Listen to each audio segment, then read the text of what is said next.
So, A Parable of the Sower is one of the very classic na fundamental teaching na na-receive ko during my early days as a believer or as a disciple.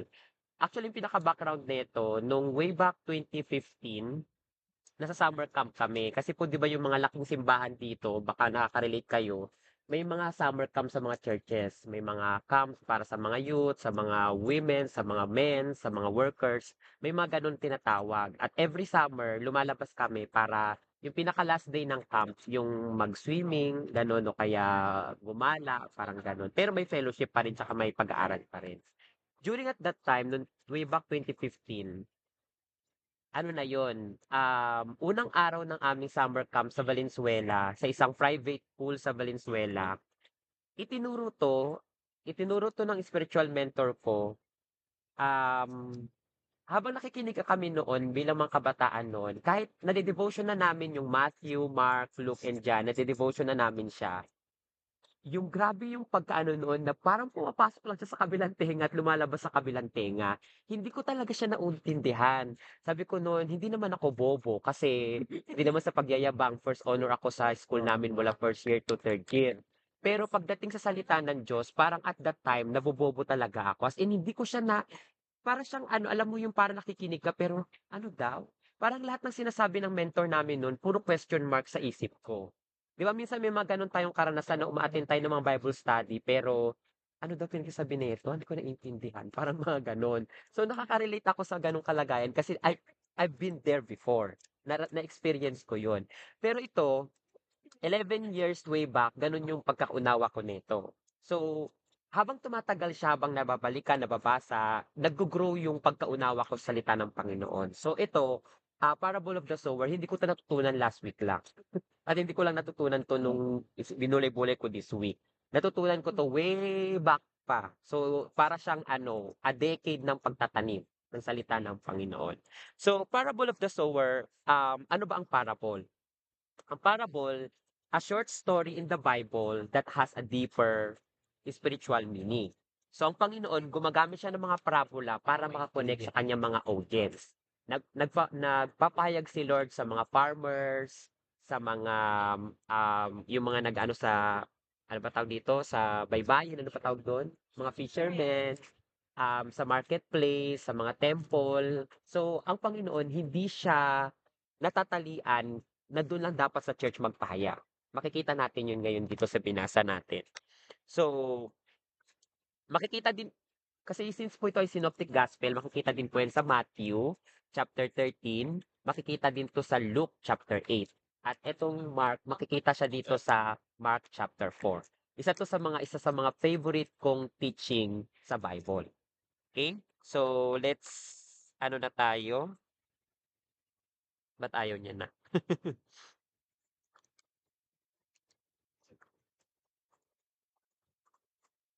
Verse 1 and verse 2. Sabi diyan sa nabasa kaya ni Jolensky, "And again he began to teach by the sea, and a great multitude was gathered to him, so that he got into a boat and sat it on the sea. And the whole multitude was on the land facing the sea. Then he taught them in many things by parables and said to them in his teaching." Makita niyo yung in-underline ko, he began to teach. He taught his teaching. So makita natin, imagine natin 'yan, kasi di ko na ano sa inyo yung video niyan. Imagine natin nandiyan yung panahon ni Jesus nasa sea. Tapos si Jesus dun sa mga pangpang may mga tao nagtutumpukan doon. Tapos sa dami nila si Jesus pumunta siya dun sa boat. Siguro yung boat na yun ano ba tawag yun, nakaangkla? Yung parang nakadaong siya. Kasi gagalaw-galaw yun, di ba? Pag hindi siya nakadaong doon sa pangpang. So, naupo siya doon at nagturo siya sa mga tao. So, makita natin ang Panginoon dito, hindi siya natatalian na dapat sa church lang mag-ministry. Ang pinakaginalawan ng ministry ng Panginoon, makikita nyo yan sa entire Matthew, Mark, Luke, and John. Yung pinaggalawan niyang ministry, he preach, he teach, and he heal. Anong kaibahan nun? Sa preaching, nagpro-proclaim ka ng gospel. Katulad ng mga ginagawa ng preacher natin o mga pastor natin tuwing Sunday. Ang teaching, explain. So preaching, explain, ay preaching, proclaim, teaching, explain. Kasi sa teaching kasi dito yung parang pag-e-expound, lumalalim ka. Kasi sa preaching, kailangan mong mag-preach batay sa mga kalagayan ng mga tao, iba-iba yan. Mayroong mga taong bago pa lang, mayroong mga taong nasa middle na ng kanilang journey spiritual, meron din namang matatanda na. So, ang hirap i-balance ng preaching kasi kailangan mong pakainin yung mga tao based sa mga parang majority na kalagayan ng mga manampalataya. Pero sa teaching, iba, kailangan yung pag-deeper sa salita ng Panginoon, paglalim, kumbaga. So, gaano na tayo kalalim ngayon sa salita ng Panginoon? So, sabi diyan, he taught in his, and then he said to them in his teaching. So, ang Panginoon nagsimula na siyang magturo. Yun yung introduction nitong Mark. Sa Matthew, ganun din. He began to teach, sabi doon. Kaya sa sumunod, sa verse 3, dito nagsimula yung parabola. Ang sabi na nabasa ni Ate Aisa, babasa nga ulit, verse 3. Nakikita ba dito? Farmer Weston. Yan. Yan yung sa NIV, no? So sabi diyan, listen. Pag sinabing listen, ito po ay, sa pag-aaral, ito po ay form ng imperative. Tama ba? Kasi mayroong mga pa-question, pero may imperative. Pag sinabing imperative, nagko-command ka. Listen. Listen. Ganon. So, dito, kinukuha ni Jesus yung attention ng kanyang mga tagapakinig. Kasi 'di ba, nasa boat na siya, nakaupo siya doon, tapos may mga nag-gather na tao. Pero, hindi lahat ng nakikinig, ay hindi lahat ng pupunta doon is nakikinig talaga. Minsan parang nandito tayo pero yung mind natin absent. Iniisip na natin yung kakainin mamaya, iniisip natin yung gagawin mamaya, inisip na natin yung mga ano kayang gagawin natin pagka-uwi natin dito. So, talagang maraming umaagaw sa atensyon ng tao. Alam mo yung parang nakaka-condemn minsan na 'pag nanonood ka sa Facebook o nakakanood ka sa Netflix, kahit 2 hours yun, focus ka, ano nangyari, ano na ano. Pero pagdating sa word, parang tumitirik yung mga mind mo tsaka kaisipan mo tsaka parang, Parang "Wait lang, sisig. medyo maingay 'to, ano sinasabi nila?" Parang gano'n. So, ang Panginoong Hesus, at that time, wala pang masyadong distraction, pero sinabi niya na, "Listen." Kailangan mong makinig. Kailangan mong yung pandinig mo talagang ikiling mo. So sabi niya diyan, "Behold, a sower went out to sow." So ang kanyang subject, gumagamit siya ng analogy, ng parabola, allegory, na para mak-connect dun sa mga tao. So sabi niya doon, ito ay araw-araw na ginagawa ng tao, kaya makaka-relate. Maari may mga farmers doon, maari may mga fishermen, may maari mga religious and Pharisees, Sadducees doon. So, iba't iba yung klase ng tao doon, pero nag-pick lang siya ng isang group ng mga tao, which is yung mga farmers.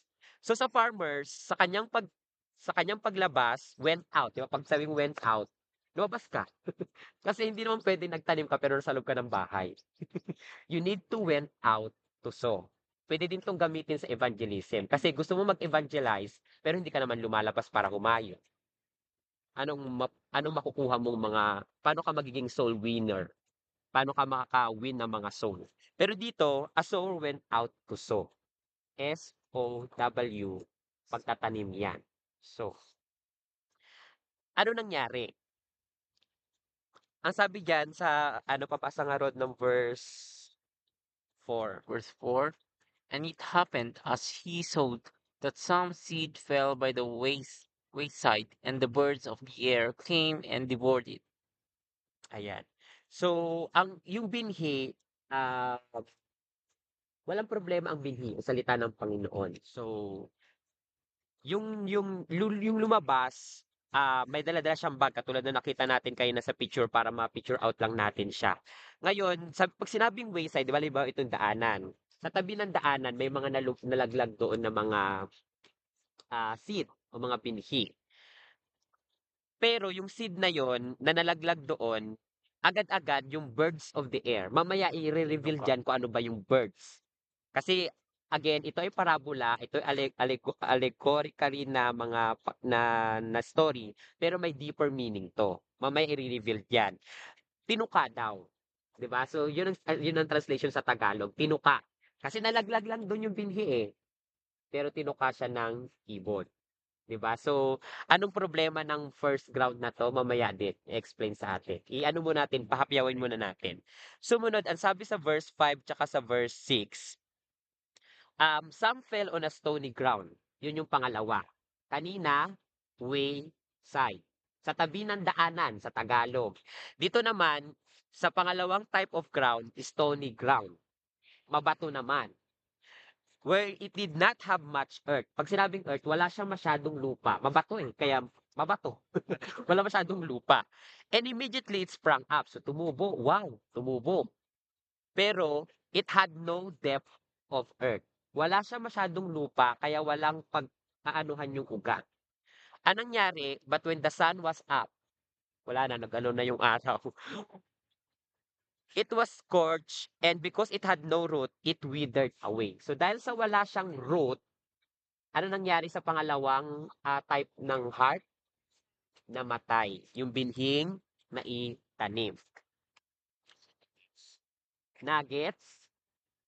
Okay. Sa verse 7 po, ang sabi dyan, sa verse 7, Ate Jess, papasa nga ng verse 7. Nakita mo ba to?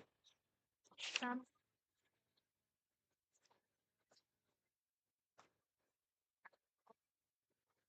Ayan. So, pangatlong type of ground. Some seed, yung mga binhi, nalaglag naman siya sa mga masusukal. O kaya sa thorn, ano ba yung mas Tagalog pa ng thorn? Mga matalahim. Madamo siya. Ganon. Masulasok. Matinik. May picture ako mamaya dyan ng thorns. Ang sabi dyan, nag-grow up naman siya. Nag-grow up naman. Pero kasabay nung pag-grow up yung thorns, kaya nangyari, na-choke niya. At ang sabi diyan, it yielded no crop. Pag sinabi it yielded no crop, walang napakinabangan sa kanya. Hindi siya nagbunga at lumaki lang siya pero mas naging lumaki yung thorns. Papaliwanag din mamaya ni Jesus diyan ano yung mga thorns. Ano yung bakit hindi nagbunga. Okay? So sa verse 8, sabi dito sa verse 8, Ate Ivy papasa ng verse 8.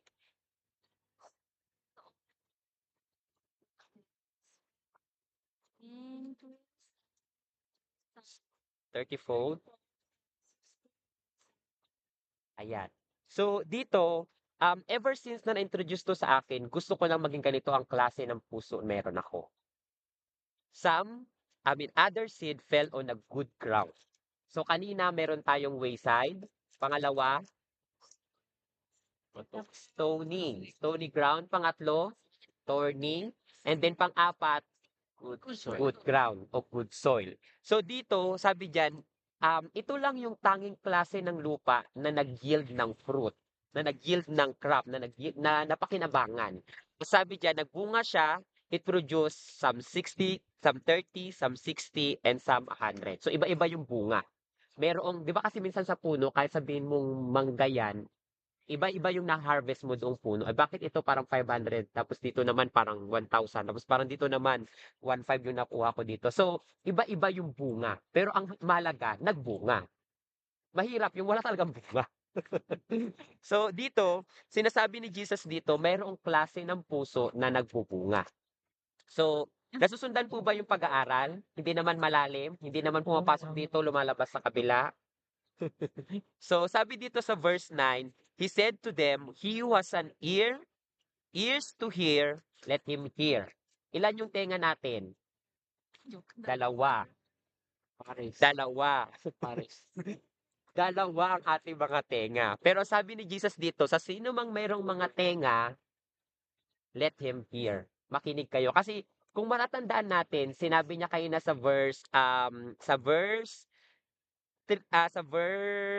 sana ba yun? Sa verse 3, sabi niya, listen.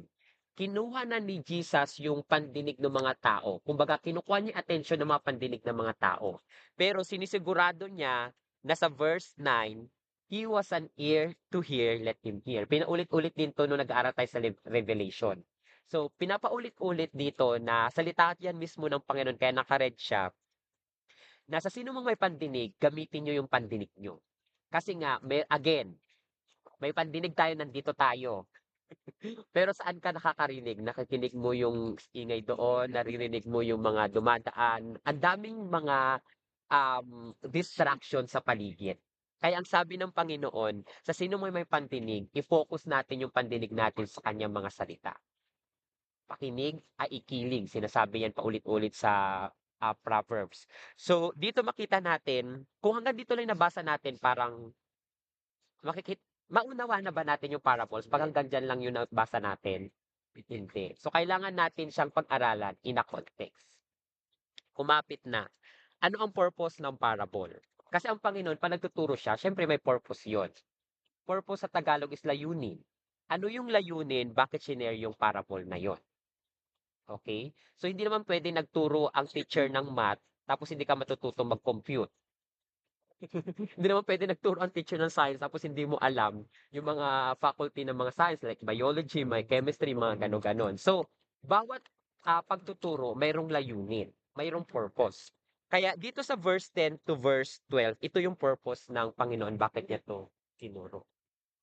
Nakikita mo ba, Tibad? Hindi na. Jolens. The sign.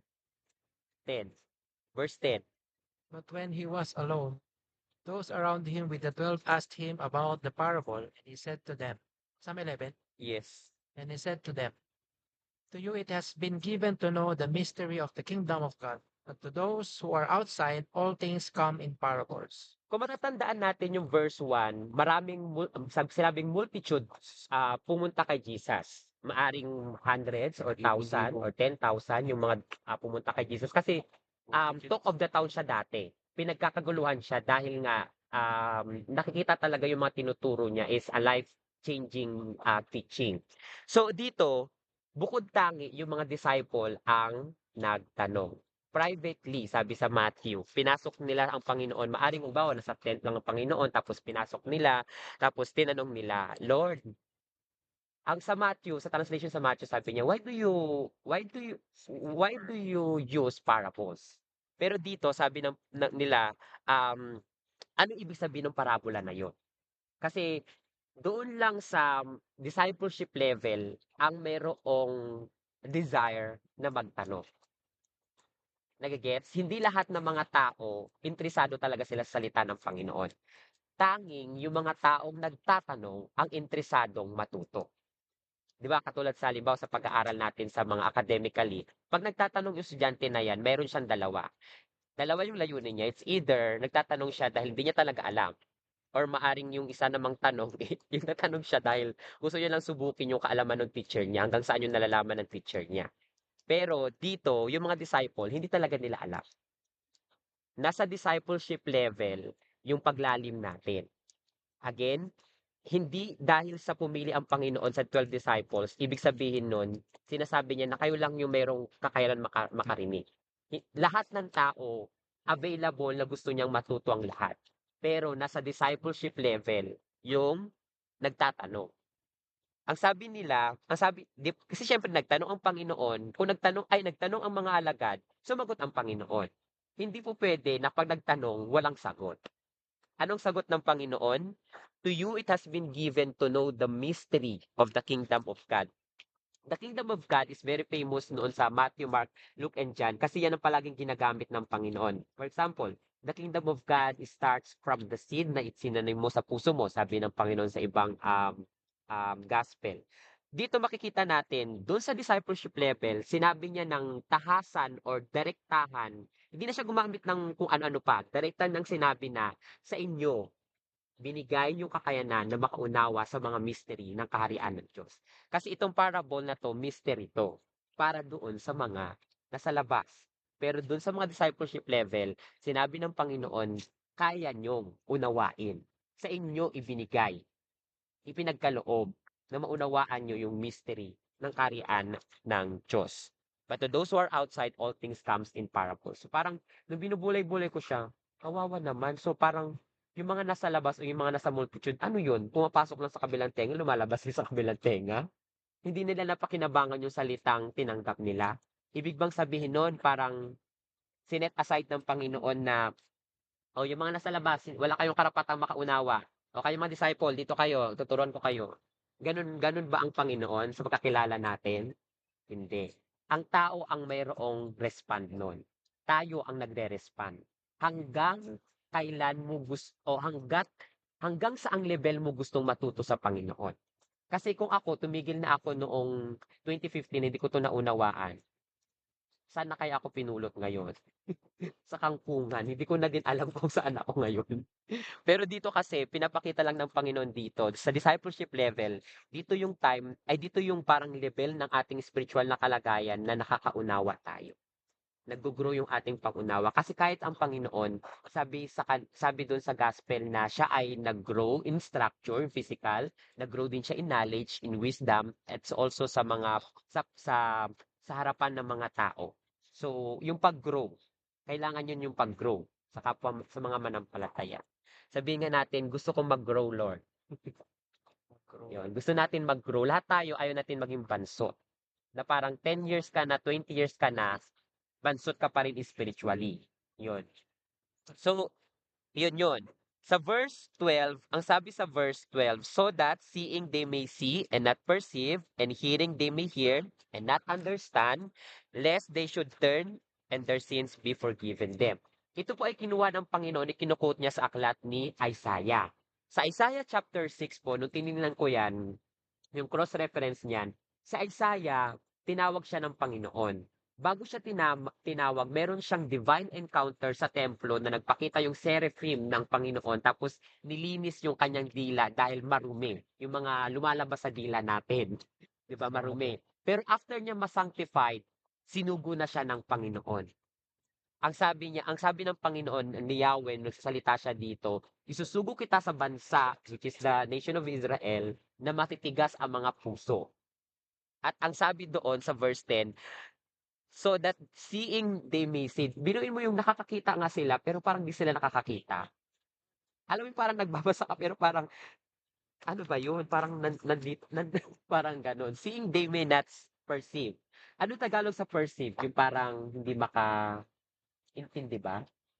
Kasunod. Hindi makasunod. Parang nakita mo pero ano yun? Hindi ko siya maintindihan. Ganon. Perceive. Tama ba? O hindi makaunawa? Hindi makaunawa. Tapos inulit lang. Sabi yan, hearing they may hear. Di ba nakakakinig? Pero hindi nakakaintindi. Ano yun? Deaf? Nasa deaf community na parang ay, hindi pala sila nakakarinig, sorry. So, ano yun? Parang nakakarinig, pero hindi nakakaunawa. Ano yun? Anong klaseng kalagayan ng manampalataya yun? Di ba? Parang ang lugmok naman ng klaseng ganong klase ng tao. Nakakakita ka sa salita ng Diyos, hindi mo naintindihan.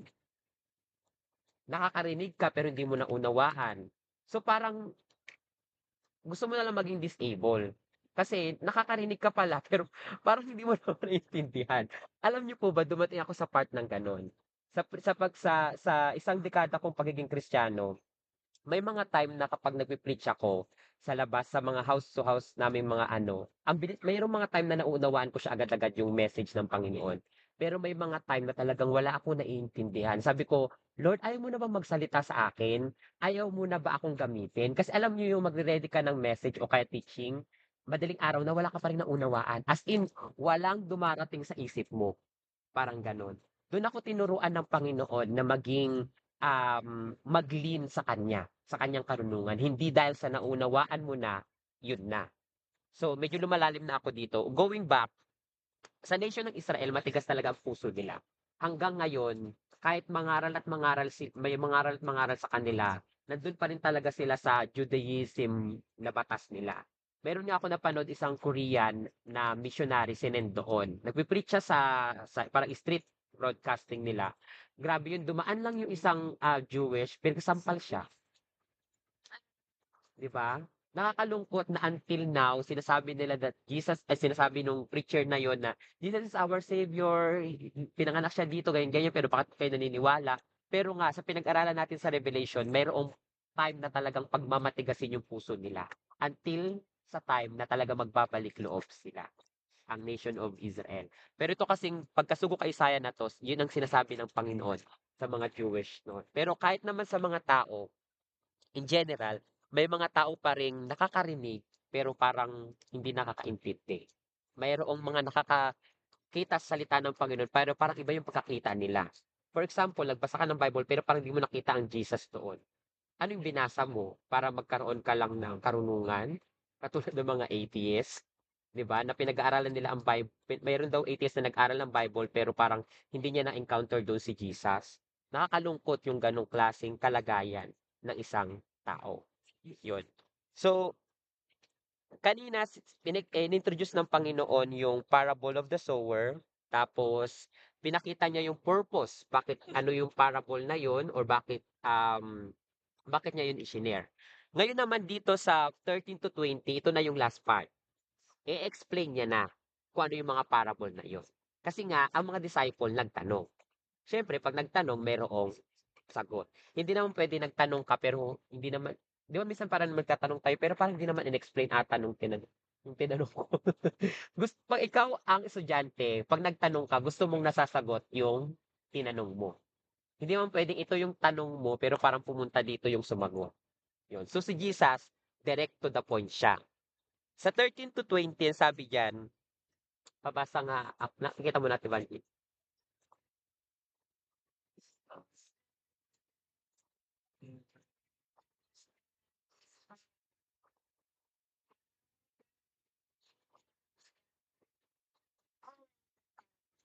Thank you. So sabi ng Panginoon, He said to them, sinong kausap niyo po dito? Mga disciple na. Hindi niya kausap dito yung multitudes ha, kasi kanina nasa pampang sila. Siyempre, hindi na pinakita nung writer na tapos na yon. Tapos, ano na, hindi na pinakita dito. Pero, ito ay private ng pagtatanong. Ito parang, discipleship 101 na tinatanong na ng mga disciple ang Panginoon. Privately. Kaya ang sabi niya, do you not understand this parable? Pa-question yon. Nagtataka ang Panginoon kasi sinabi niya, to you it has been given to know the mystery of the kingdom of God. Noong nagtanong sila, sabi niya, do you not understand this parable? Ang sabi niya, how then will you understand all the parables? So, parabola. Ano ulit ang parables? O parabola sa Short story. Tagalog, a short story that has a deeper spiritual meaning. So, dito, titingnan natin ano ba yung mga parable. Kasi sabi dito, all the parables. How then will you understand all the parables? Sa Tagalog na translation, hindi nyo ba naunawaan itong parable na to?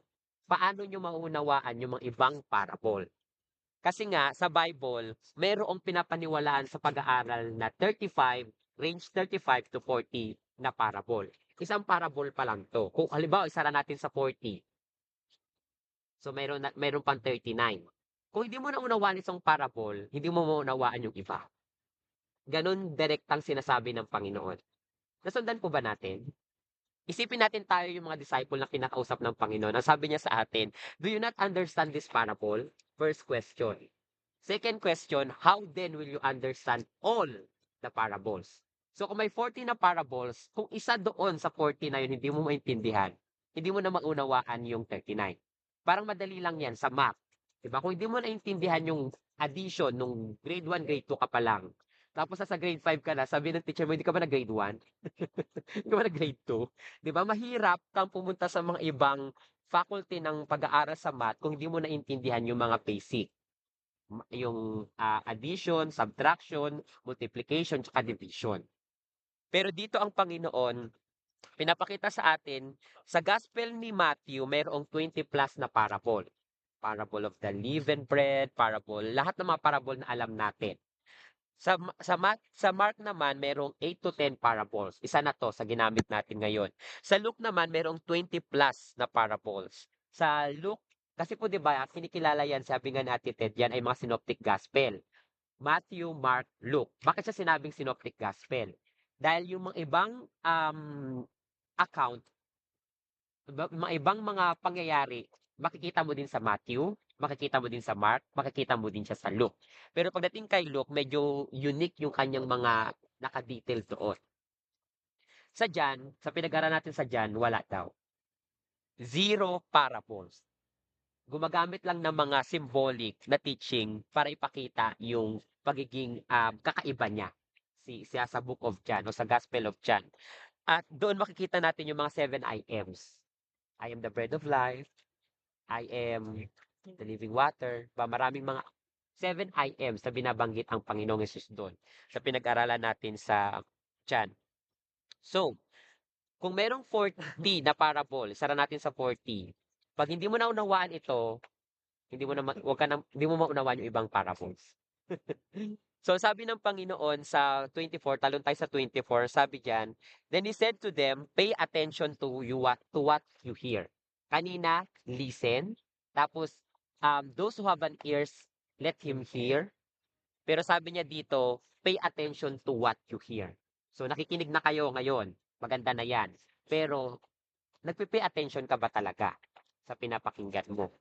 By your own standard of measurement, that is, to the extent that you study spiritual truth. Katulad ngayon, nagba-Bible study tayo. Pinag-aaralan natin yung mga spiritual truth.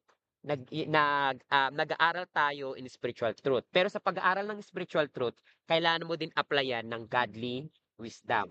Hindi naman pwedeng pinag-aralan mo ang love, pero hindi ka marunong mag-forgive. Ano yun? Nag-aral ka ba talaga ng spiritual truth? O parang pumasok lang dito tapos lumabas lang dito?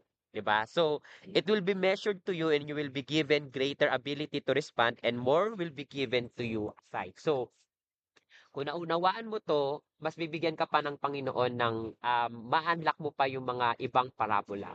Kumbaga parang kasi ngayon kasi digital na yung mga ano natin, mga lock natin eh. Pero nung panahon kasi noon, nabutan ko pa din yung may tinatawag na master key.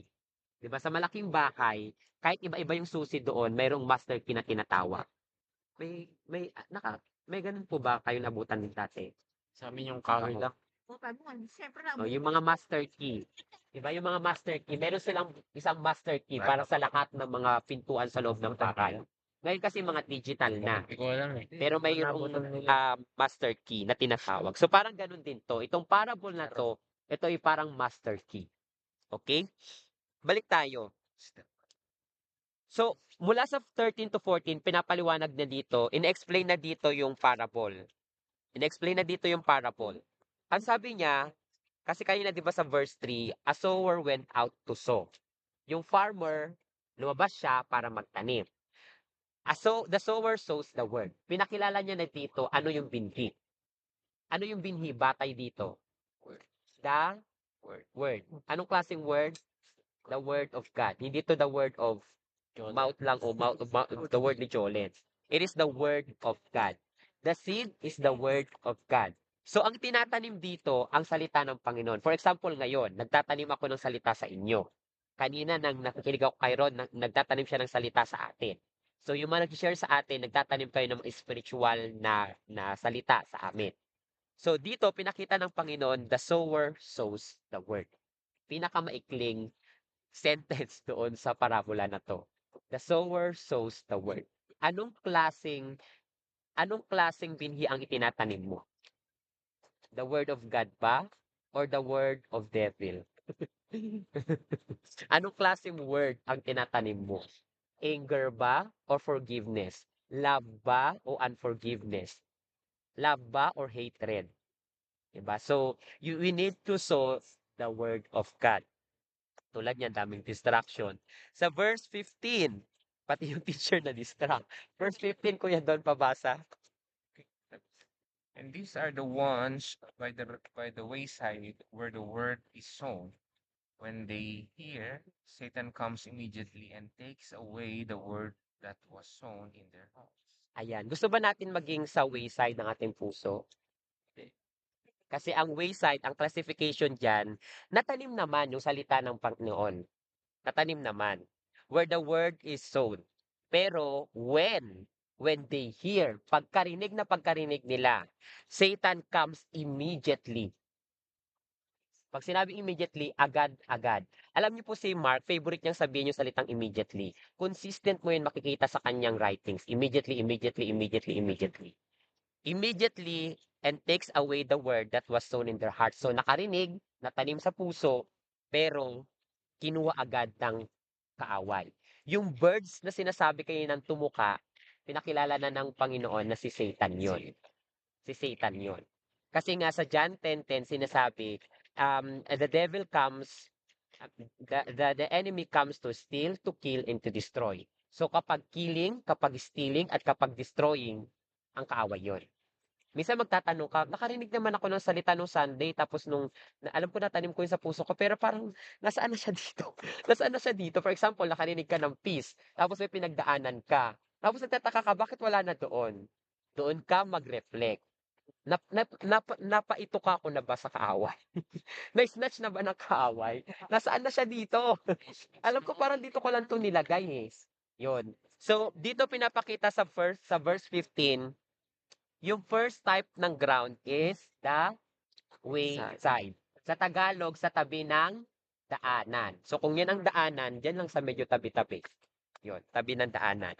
Pumunta tayo sa pangalawang klase ng type ng lupa. Tatlo na lang po 'to. Sa Mark 16 to 17, pabasa Rod sa 16, 17.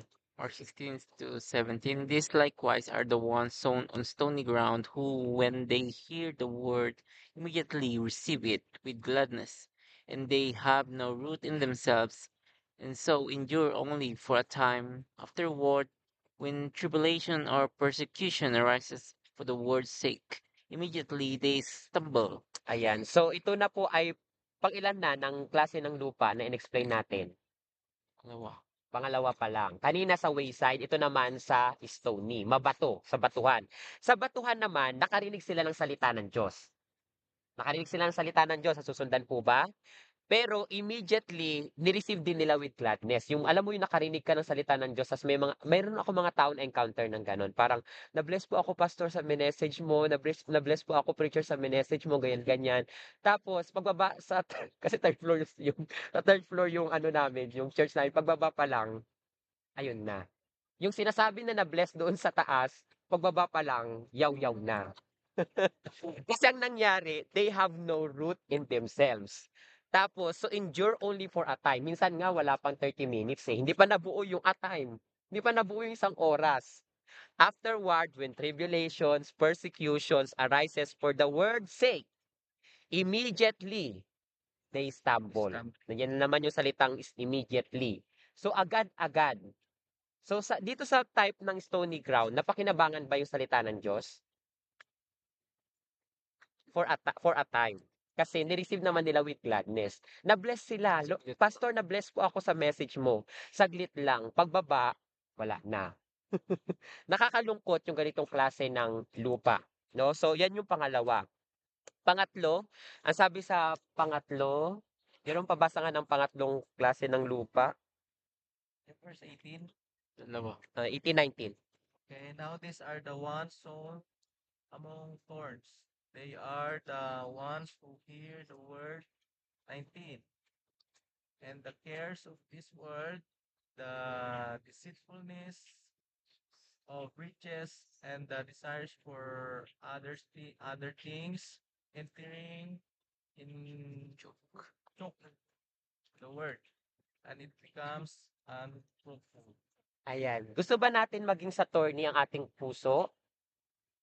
Palagi ko ayaw din natin. Kasi dito, ang classification o ang definition ng thorns, they hear they hear the word of God. So napakinggan din nila ang salita. Papansin niyo po, mula doon sa wayside, sa stony, tsaka doon sa thorns, pares na tatlo sila nakarinig naman ng salita ng Diyos. Pero dito naman, and the cares of this world, the deceitfulness of riches, sa kagustuhang yumaman, walang problema sa pagiging mayaman. Kung mayaman ka, na-bless ka talaga ni Lord, katulad ni Abraham, Isaac, and Jacob, and other na mga tinawag ng Panginoon na na-bless sila, walang problema po doon. Meron lang talagang, yun na lang ang pinipursue mo.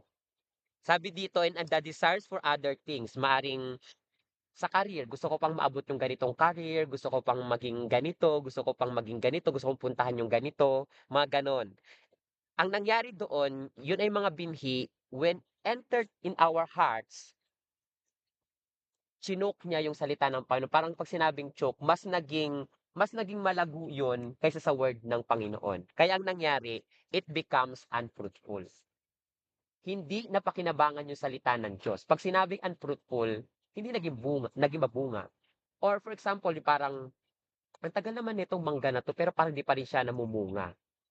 ikaw bilang may-ari, ano ka, kumbaga, ginawa mo na lahat-lahat, pinertilize mo na, sa Usukan. probinsya nga parang pinapausukan pa, gano'n-gano'n. Tapos, ginawa mo na lahat ng tumbling at nang alam mong pwedeng gawin, pero hindi talaga siya naging fruitful. Nakakalungkot na nakakarinig ka ng salita ng Diyos, pero it becomes unfruitful. Okay? So, ayaw natin dito. Ayaw natin dito. Ang gusto natin, doon sa pang-apat. Pero ito po yung na-pull up ko na thorns. Ito yung thorns. Masukal. Kaya nangyayari, hindi napapakinabangan yung, kung ganyan yung klase ng puso natin na sa puso natin pag minoperahan, nandun yung desire mo na sobrang maging gusto mong yumaman, nandun yung desire mo na gusto mo i-pursue yung mga career mo, wala namang problema doon. Pero kung yun na naging focus mo, doon ka nakabahan. Kasi minsan kahit yun, pag hindi mo na-align yung puso mo sa Panginoon, madidisit ka. Yun. Kaya sabi dito sa fourth type of the ground, but these are the ones sown on a good ground. So pang-apat na tayo, good ground na. These who hear the word of God. So lahat ng klase ng lupa po nakarinig ha, hindi sila deaf. Nakarinig sila ng salita ng Panginoon. Some and accept it, tinanggap niya and bear fruit, some 30-fold, some 60 and some 100. So itong pang-apat na klase ng lupa, siya lang yung klase ng lupa na napakinggan ng salita ng Diyos, tinanggap, talagang itinago niya, hindi niya hinayaan na ma-snatch ng kaaway, at kahit may mga dinagdadaanan siya, kasi persecution and tribulations, the winds and waves of life will come, kahit in-invite mo man o hindi. Pero dito, hindi niya hinayaan na maagaw sa kanya. Imaginein mo, naglalaro ka ng soccer. Softball pala. Pag binato na sa'yo at nandun na yung bola sa'yo, ayaw mong bitawan yun hanggang sa makapunta ka doon sa paglalagyan. So, gaano tayo kaganong klaseng eager na once na nakatanggap tayo ng salita, talagang hinahayaan mo na wag mong ipanakaw. Ito yung klase ng lupa na nagbubunga. Sabi diyan, some 30-fold, some 60, and some 100. So, dito, kailangan natin maunawaan na sa pagtatanim, kailangan ng tamang um, yung binhi ng salita ng Diyos, walang problema doon, pero yung klase ng puso ang may problema. Ay, tanim mo siya at kailangan mo siyang i-water. Paano yung pag-water? For example, nakarinig ka ng message ng Sunday. Tapos, at the end of the night, kausapin mo ang Panginoon bago ka matulog. Lord, salamat po sa salita na napakinggan ko about sa peace. For example, peace yung message ng Sunday na yon. Tapos hayaan mo to Lord na may tanim sa akin ng buong linggo. Ganun yung pag-water. Tapos every Monday ko binabalik-balikan mo para talagang hindi mo hinahayaan na ma-snatch doon sa puso mo. Yun. So dito makikita natin kung gusto nating maging fruitful, kailangan natin makarating dito sa klase ng lupa na to. At sa pagtatapos natin, again, mula noong 2012 na nakakilala ko sa Panginoon at ilang taon nang nakakalipas ngayon, ito ay lifelong process. Alam nyo bang dumaan ako doon sa first type of ground, which is sa wayside. Nakakarinig ako pero hindi ko siya naunawaan. Dumating din ako sa part na stony, kung saan mababato. Pero dumating, ang pinakamatagal kong proseso doon sa thorny. Kasi maraming akong pangarap sa buhay. At maraming umaagaw sa salita ng Panginoon. Lahat tayo gusto natin makarating doon sa good soil o good ground. Pero sabihin ko sa inyo ang totoo, hindi lahat nandoon. Ang pinaka-reflective question natin ngayon, hindi na natin kailangan, tanungin nyo na lang po personal kasi ayoko namang sabihin sa inyo na i-reflect natin, Lord, anong klaseng puso ang meron ako ngayon? What kind of heart ang meron ako ngayon? Kasi ito po ay analogy, gumagamit siya ng analogy, gumagamit siya ng parabola, at may deeper meaning ito. Okay? So, palakpakan po natin ang Panginoon. Maybe mag-aas lang ako ng dalawa. Ano yung natanggap natin, bago tayo mag-close, ano yung natanggap natin sa parable of the sower? Dalawa lang, maikli lang, kahit hindi naman, parang direct to the point na kayo. Huwag na kayo ligoy-ligoy. Direct to the point. Tawagin mo na sa isa. ano muna, pahinga naman ang Team Faith. Ay, Team Hope. Tapos na sila. Yung iba group, Team Patatim.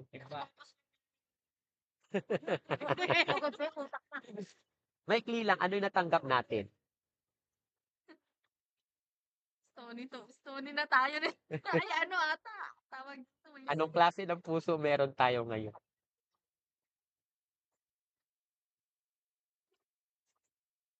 Wala pa bang gusto mag-share? Maikli lang, kahit to ano lang. Sige, si Madam. Paano na lang po para ma-record pa? So, meron ako. Ano na lang kabuuan mong take away? Kung gusto mong sagutin yung tanong, okay lang din kung di ka nahihiya. Sumbat. Ano po? Ilapit mo. Sa akin, ah, salamat sa Panginoon. Ayun, Lord ko God. Sa akin, ang puso ko, sometimes matinik. Kasi, andun pa rin ako sa ano eh. Nandun pa rin ako sa yung emotions. Yun talaga yung struggle ko eh. Yung how to control my emotions. Yun. Tapos, yung na-take away ko, yung na-sharon ko ngayon is kahit na iba't ibang klase ang lupa o ang puso ng tao, ang Panginoon wala siyang tinanay. Yes. Yun yung unang-una kong sharon ngayon. Na hindi niya tinitingnan kung ano at sino ka at kung ano yung mga past na nagawa mo. Ang sa kanya, itinuturo niya sa atin kung paano natin titingnan din, kung paano tayo tiningnan ng Panginoon. Ganun din sana ang pagtingin natin sa kapwa natin. Kasi pinatawad tayo, di ba? So, dapat matuto tayong magpatawad. Kaya ngayon, inumpisahan ko na andun ako sa pusong matinik. Kumbaga, yung punong-puno ka O pa. at least nasa pangatlo ka na. Hindi ka na, wala ka na doon sa wayside tsaka sa stone. Ayun nga, yung na-share ko ngayon is ganun tayo ka-precious sa paningin ng Panginoon na wala siyang tinatangi kahit ano man tayo, kahit sino man tayo, ano man yung mga nagawa natin. At saka sinasabi rin sa Bible na yung kasalanan natin is binayaran niya at no record. Hindi katulad dati, 'di ba? Nagre-record pa tayo ng kung nga kasi dati gano'n eh. 'Di ba? May gano'n Oo. tayong mannerism. Mahaba yung listahan mo pa. Oo. May mga gano'n tayong mannerism pero hindi porket mapagmahal at mapagpatawad ang Diyos, eh aabusuhin naman din natin. So matuto rin tayo na tingnan din natin yung puso natin paunti-unti.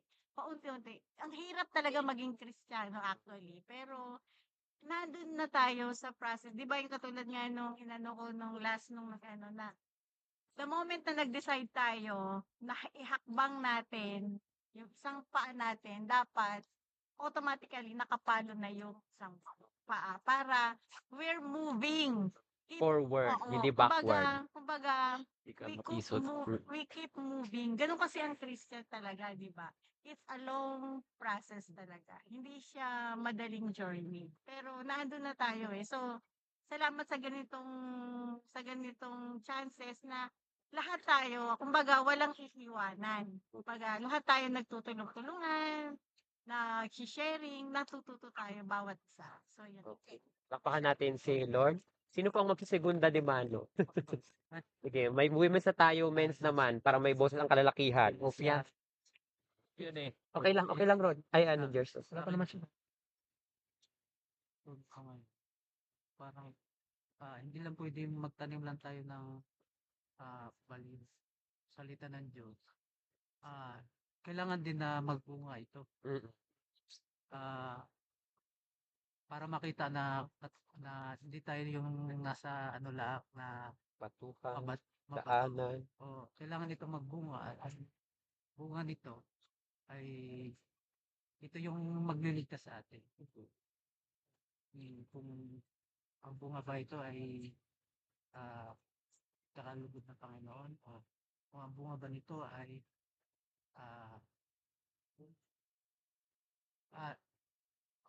kailangan talagang magbunga ng ano eh. Hindi lang pwedeng nandito lang tayo sa ano eh, tatanim lang tayo, kailangan natin magbunga eh. Oo. Ang tanong ko nito, kung kailangan bang makipagpatuloy. Mm. Mm. Kasi yung kasing kailangan ng isang Kristiyano, kailangan na magbunga. Oo. At hindi ito makikita lang sa mismong sarili mo nagbunga. Kailangan Napapakinabangan ng tao. napakinabangan ng tao. Kasi pag basta yun lang at dapat nakakalugod sa Panginoon. At Amen. maraming salamat. Okay. So, palakpakan natin ang Panginoon sa kanyang tagumpay. So, katulad nung sabi ko kanina, ang binhi ng salita ng Diyos, wala po tong problema. Walang problema sa binhi ng salita ng Diyos. Ang kailangan lang yung tamang ground, tamang klase ng puso na pagtataniman. At once na natamnan ka na, wag mo naman tong ipanakaw. Kailangan mo tong ingatan, maging eager ka na ingatan, Lord, Holy Spirit, help me na wag itong manakaw, wag itong matuka ng kaaway, wag tong ma-choke-in ng mga problema sa mundo. Kasi pag hindi to natanim talaga ng maayos, pag dumating ka dun sa mga situation na kailangan mo ng peace at parang wala kang peace, hanap-hanapin mo, kahit i-search mo sa puso mo, wala talaga doon. Kasi natuka siya. So tayo, wag tayong makakarinig, tapos mamaya pagkainan na, nawalaan na pa, pag-uwi na, mas lalong wala na. So dito, kailangan natin bantayan ang puso natin. Anong klase ng puso ang meron tayo? Yun lang yung iwan ko sa inyong tanong. Anong klaseng puso ang meron tayo? At kahit pagbabalikan natin to sa mga susunod na pag-aaral, again, kailan mo pa rin ma-reflect, pag naunawaan mo na to, maunawaan mo pa yung mga ibang parable. Okay? So, yun lamang po at marami pong salamat. Pagpalain tayo ni Lord.